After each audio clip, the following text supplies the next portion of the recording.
Hello everyone, welcome back to my channel. If you are new here, my name is Ebony. I'm a human design reader, expert, and coach. And today we are doing something very exciting. We are going to be deconstructing Kamala Harris's human design chart. And we're going to be starting with her incarnation cross. So we're going to go into her incarnation cross. We're going to go into the gates. We're going to go into her profile. And I'm not going to be giving any political commentary, right? I'm not a political analyst. That's not what I do. I am going to read her chart. I'm going to talk about what it means. And that's all. This is not a, listen, I'm staying in my lane. Okay. So we're going to keep a very human sign. We're going to keep it cute.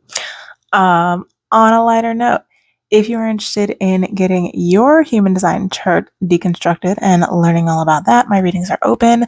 All of the information for that will be in the description box below. If you are watching on YouTube, if you're watching on TikTok, you can go ahead and head to my profile and click the link that is on my profile. So let's go ahead and jump in.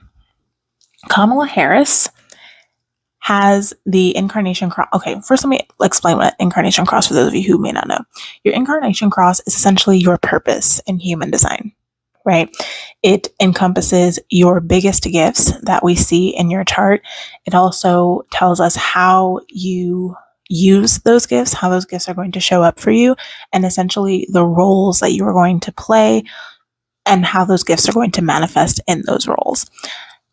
Each incarnation cross has different variations. Okay, so the incarnation cross that Kamala Harris has is the right angle cross of Laws 3. So she has the third variation of the right angle. She has a third variation of the Laws incarnation cross, and it is a right angle. A right angle meaning that she has a personal karma. Personal karma means that this person is meant to focus on their growth. And by focusing on their growth, they help the collective move forward, right? So we have personal and transpersonal. Kamala Harris is a personal karma person. Okay, so we're looking at the right angle cross of Laws 3. Now, what the right angle cross of Laws 3 means is that these are the people who are here to create and adapt and change laws and rules and boundaries in order to help our species, right? To help us evolve and grow and stay safe, right? So these are literally the people who are meant to create and improve laws for the whole of society. Right? And for these people who have this incarnation cross, this is a very creative and inner process. It's almost like an art form because they are so tuned into what humanity needs in order to mutate and change, but at the same time, survive. Okay, so they are here to set rules. They are here to provide productivity and provide organization. They are here to bring structure to chaos. That is a big part of what this incarnation cross does. However, the people who have this cross, they also need to be open to feedback, right? Because the standards that these people have when it comes to lawmaking and creating these rules and creating this structure, a lot of that is inherited. So if these people are not careful, they could be setting rules and creating laws based on conditioning, based on things that they have inherited from, their bloodline, which may or may not actually be what is right for humanity and society as a whole. So that is the general overview of Kamala Harris's incarnation cross, and we're going to go into the gates right now. For those of you who are wondering, I am not going to be showing Kamala Harris's human design chart. If you've been following me for a while, you know I do not show the chart in full. I don't believe in doing that. I think it's a little bit disrespectful to just plaster somebody's human design natal chart. I just don't do that. I don't do that.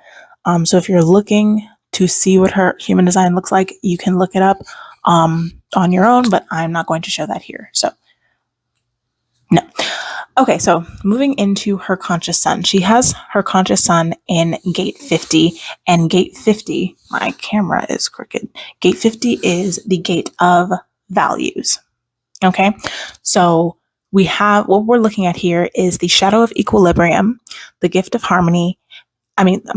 The shadow of corruption, the gift of equilibrium, and the city of harmony. So, shadow of corruption in this manifested in this specific gate is pretty much being corrupted by fear, right? So you're either taking on too much responsibility, like you feel like you have to do everything yourself or it won't get done right, or you're hesitant about being in a position of power, so you take on too little responsibility. So you're corrupted by your fear of either having to do everything yourself or feeling like you aren't capable of doing anything, right?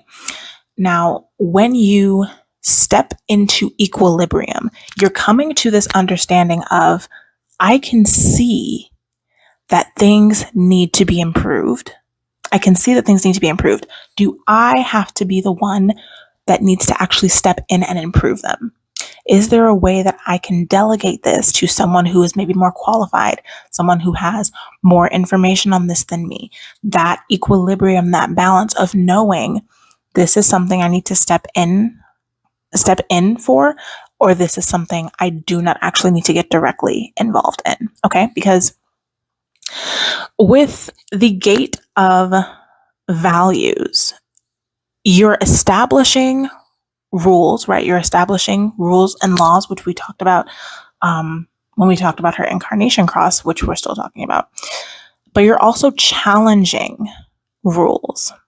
The people with this gate, they want to perfect things. They want to improve things. They want to intentionally stir the pot so things can get better. It's very much this feeling of, I want to improve things for the most people. Just because you want to improve something and just because you see something can be improved and how it can be improved doesn't mean that you actually have to be the one to actually improve it. You can guide someone else to improving it. You can delegate it to someone else, right? So with her having this gate, it's a matter of being able to understand and find that balance of, this is something I need to step in for, and this is something that I do not need to step in for. Okay? So that is her conscious sun. That is the energy that she is leading with. It's this energy of creating rules, creating structure, perfecting things, improving things, right? Now, she also has gate 3, that is her conscious earth. Okay, and gate 3 is the gate of ordering. This is an interesting gate, especially considering if she does become the next president, the state of our country, what she is actually stepping into, because some people would call it a bit chaotic, right? So gate 3 is literally the energy of creating structure from chaos. So gate 50 and gate 3 work really, really well together because it's about creating rules to create structure, and gate 3 is all about creating order and structure from chaos. Okay, so with gate 3, we have the shadow of chaos, we have the gift of innovation, and we have the city of innocence. Okay, so with this shadow of chaos, it's very disorganized, right? It's like nothing seems to have a place, nothing seems to be fitting properly. And it's also this feeling of either we're not doing anything new or we're starting too many new things, right? So it's this feeling of either overstarting or understarting and nothing really being organized. There's no structure, there's no rhyme or reason. Things are just being thrown all over the place, right? With the gift of innovation, it's starting to come at challenges, starting to come at the chaos in a more playful way. Because we know people who have this gate, we know that they're able to create structure. We know that they're able to provide organization in chaos. But the problem is when they're trying to do it in like a very militant way. The people who have this gate, they need to come at their challenges, they need to come at the chaos with a very playful attitude, because the playfulness, that's where they start to innovate, right? What this gate is doing is trying new things that are going to turn chaos into structure. It's very much, if you think about how a child learns, when children are first born, they don't read out of textbooks, right? There's no manual of life that we give babies and that's how they learn. No, babies learn by trying things. They learn by touching the stove. They learn by, rolling over and saying, "Oh, that was new. What did I just do?" That's how babies learn. And that's kind of how this gate works. This gate creates structure from chaos through a very playful way of being. It's through trying things out and figuring out, that's new. That actually worked out pretty well. Let's see if we can do that again. That is where the innovation from this gate comes from. It's that ability to be very playful and moving through challenges and limitations and chaos in a way that begets this very innovative nature of this gate. So that is gate 3, which is her conscious earth. This next gate that we're going into is honestly one of my personal favorites. And I saw a video of Kamala. I don't remember if it was a debate or something. I think it was a debate, actually. And it was her turn to speak. And she was like, "Let's do a little history lesson." Way back in 1864, and she was starting to speak, and the other guy tried to like talk over her, and she was like, "No, I'm speaking." Okay. And she went on to continue telling her story. Kamala Harris, for her unconscious son, has gate 56. Gate 56 is the gate of stimulation. This is also the gate of the storyteller. I love this gate. The people with this gate are they're the most entertaining people that you will ever meet, because the way that they express ideas and concepts is through storytelling. And that's exactly what Kamala was doing in that debate. And I absolutely love it. So with gate 56, we have the shadow of distraction, we have the gift of enrichment, and we have the city of intoxication. Now, with the shadow of distraction, the two different sides of this is, number one, you're making things up. Like, you've moved away from embellishing and now you've gone into just like straight up lying, right?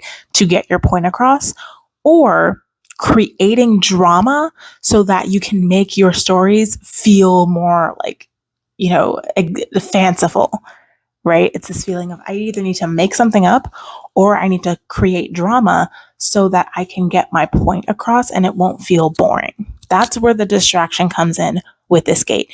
You are no longer enriching the stories. You're no longer making the mundane magical. You're just straight up making shit up, or you're generating drama in order to like beef up the story, which you just don't need to do. So the gift of enrichment is really your ability to stimulate other people's minds by taking the facts of whatever the story is, the facts of, the concept, the idea, whatever it is you're trying to get across, taking the facts of that and embellishing it and making it entertaining, not lying, just saying it in a way that is very engaging and stimulating to the people that you are talking to. That's where you get this very enriching and very stimulating conversations and stories from people who have this gate, because they're not making it up. They're not, stirring up unnecessary drama. They're just telling it like it is, but they're saying it in a way that's just so interesting to listen to. So this gate makes her a very dynamic speaker. And when we tie it in with her other two gates, it's like we're moving from chaos into structure. Hold on, I'm getting a call. Okay, we're back. So we have gate 50, which is about creating, establishing, improving laws and rules. Then we have gate 3, which is creating order order and structure from chaos. And then we have the throat center with gate 56 coming in to then express all of these things in an enriching and stimulating way. Now, this next gate for me really ties everything all together because it is gate 60. Now, for those of you who have a good knowledge of the human design chart, you know that gate 3 and gate 60 form a channel. It is a channel that connects the sacral to the root center. It is also a format channel. For those of you who don't know, format channels are very, very important in human design, and these channels have a greater impact on the whole of your design than almost any other aspect. Format channels are very, very powerful, and they're very, very important because they're taking that pressure from the root center and they're pushing it up towards the sacral center, which is the biggest motor center in the human design chart. So because she has this channel, because this channel is in her incarnation cross, it is a very powerful part of her chart. So what does it mean? Gate 60 by itself is the gate of limitations. Okay. And here we have the shadow of limitation. We have the gift of realism, and we have the city of justice. I just the not irony is not the right word, but just the how her incarnation cross and how her gates really connect with, the field that she's in. I just think that's so cool. So anyway, getting back to what we're talking about. So the shadow of limitation, it's literally it's seeing everything as a limitation, right?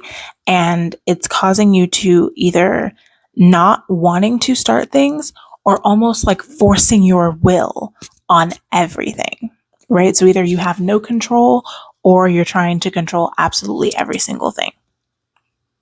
Now, the gift of realism comes into play when you start to focus on the things that you can't control. Because when we're in the shadow of limitation, it's because we're trying to control everything. The truth of the matter is, most of the time, we can't control everything. So the time that we can really create true change is when we start to focus on the things that we can control. How can I take this thing that is in my power and break it down or shift it or change it so that we get the best outcome for everyone? Okay, because what gate 60 as by itself, what it wants to do is be on the cutting edge. It wants to spread innovative ideas, and it wants those ideas to create change so that humanity can evolve and mutate, right? So this is a gate that wants to redefine what is possible. It wants to redefine what is realistic. It wants the collective to transform. This gate, the channel, when the 3 and the 60 come together, like they do in Kamala Harris's chart, they form the channel of mutation. Mutation meaning to change, right? Like if you think of X-Men, like they're mutants because they have a mutation, literally the channel of mutation. It's a change, right? And that is so powerful, especially when you think of like her as a politician, right? Having this energy of innovation, having this energy of change, wanting to challenge limitations, wanting to challenge the way that things have been, wanting to challenge the status quo, wanting to be on that cutting edge, on like right at the edge of, breaking things down and building them up anew. I think that's so cool. So that is her incarnation cross. Those are all 4 of her gates. Now let's talk a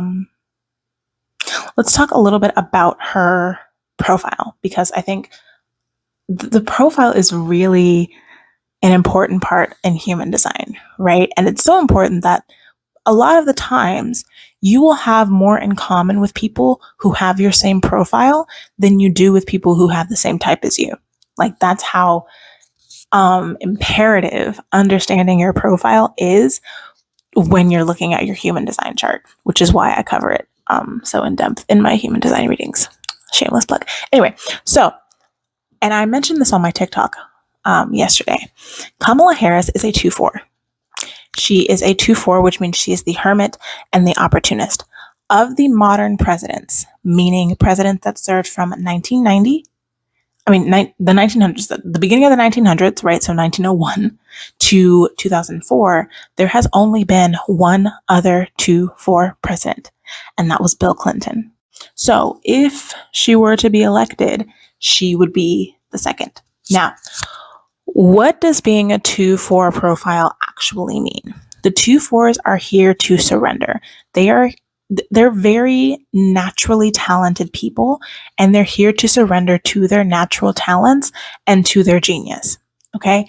They have an inherent knowing and understanding, and they are able to bring that knowing and understanding out by watching and analyzing other people, which is why, as a 2-4, it's important that they have good, strong, stable people around them. This is why their network and their community is so important, because a lot of how they get feedback and a lot of how they learn is through watching the people around them. Okay.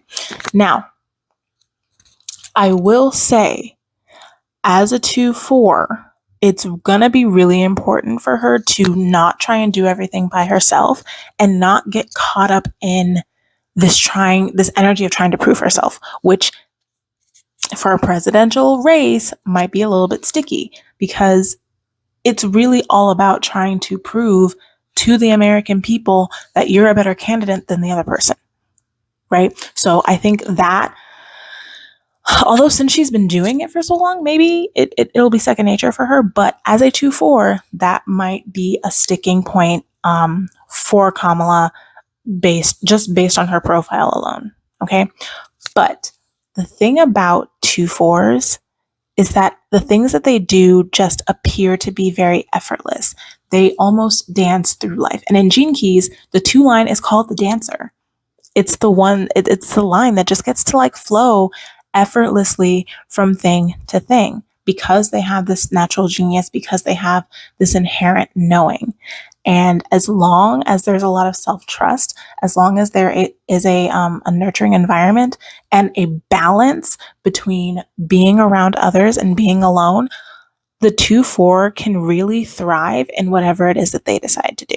But that self-trust has to be there, and they have to have a very safe space and a very strong community of people around them.